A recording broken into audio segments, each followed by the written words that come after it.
Hello friends, आप सभी लोगों का स्वागत है हमारे यूट्यूब चैनल पर। तो आज हम पढ़ेंगे कक्षा 8 का हमारा इतिहास और नागरिक जीवन, यूपी बोर्ड का पाठ 8। पाठ का नाम है भारत में राष्ट्रवाद का उदय एवं विकास। तो देखिए दोस्तों, हम इस पाठ का सभी प्रश्न उत्तर देखेंगे।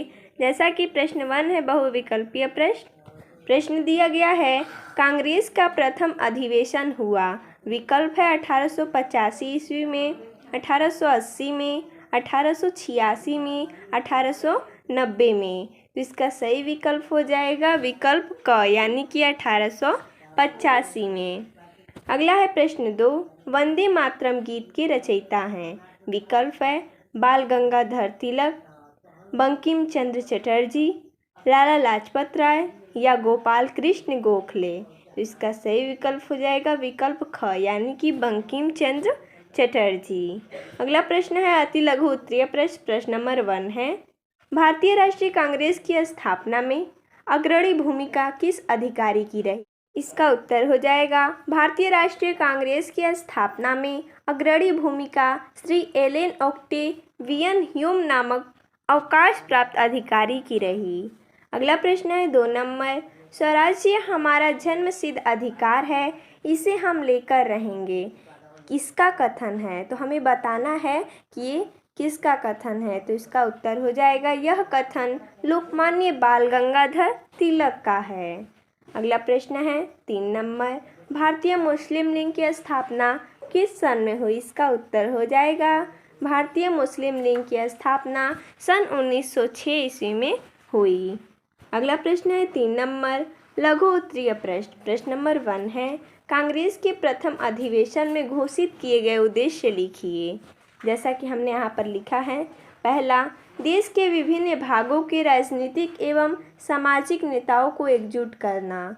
दूसरा, भारतीयों में राष्ट्रीय एकता की भावना विकसित करना। तीसरा, राजनीतिक एवं सार्वजनिक प्रश्नों पर अपने विचार को अभिव्यक्त करना। अगला है दूसरा प्रश्न, कांग्रेस की 2 विचारधाराएं कौन सी थी, उनके बारे में लिखिए। तो कांग्रेस की विचारधाराएं कितनी थी? तो 2 थी। कौन थी? तो नरम दल और एक गरम दल। हम जानेंगे पहले नरम दल के बारे में।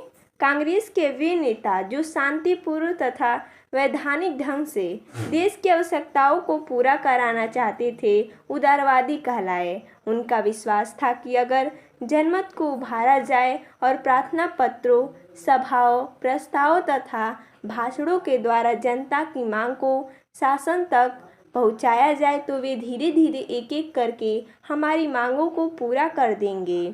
ऐसे नेताओं में दादा भाई नौरोजी, गोपाल कृष्ण गोखले, मदन मोहन मालवीय, सच्चिदानंद सिन्हा आदि प्रमुख थे।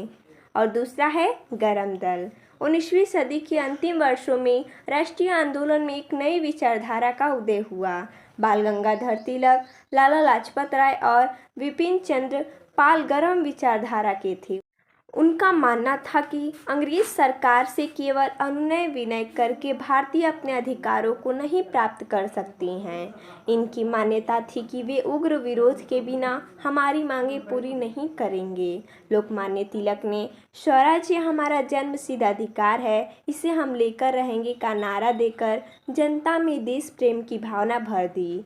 बंकिम चंद्र चटर्जी के गीत वंदे मातरम ने भारतीयों में मातृभूमि के प्रति देश प्रेम की भावना जगाई। अगला प्रश्न है, होम रूल आंदोलन से आप क्या समझते हैं। इसका उत्तर हो जाएगा सन 1914 ईस्वी में प्रथम विश्व युद्ध आरंभ हो गया। इंग्लैंड ने युद्ध में लड़ने के लिए भारतीय जनता और भारतीय संसाधन का पूर्ण उपयोग किया। भारतीयों को बड़ी संख्या में सेना में भर्ती किया गया। ब्रिटिश सरकार ने करोड़ों रुपए भारत से ले जाकर युद्ध में खर्च किए। ब्रिटिश सरकार ने युद्ध बंद होने के बाद कांग्रेस की मांगों को पूरा करने का आश्वासन दिया था। इसी आधार पर भारतीयों ने विश्व युद्ध में ब्रिटिश सरकार की सहायता भी की थी, किंतु युद्ध की समाप्ति के बाद अंग्रेज अपने वादे से मुकर गए। 1916 ईस्वी आते आते कांग्रेस के दोनों नरम एवं गरम दलों और दूसरी ओर कांग्रेस एवं मुस्लिम लीग में समझौता हो गया। इसी समय श्रीमती एनी बेसेंट एवं लोकमान्य गंगाधर तिलक ने होम रूल आंदोलन प्रारंभ किया। अगला प्रश्न है चौथा दीर्घोत्तरीय प्रश्न, प्रश्न नंबर 1 है, भारतीय राष्ट्रीय कांग्रेस की स्थापना कब और क्यों हुई, स्पष्ट कीजिए। इसका उत्तर हो जाएगा भारतीय राष्ट्रीय कांग्रेस की स्थापना 28 दिसंबर 1885 ईस्वी में हुई।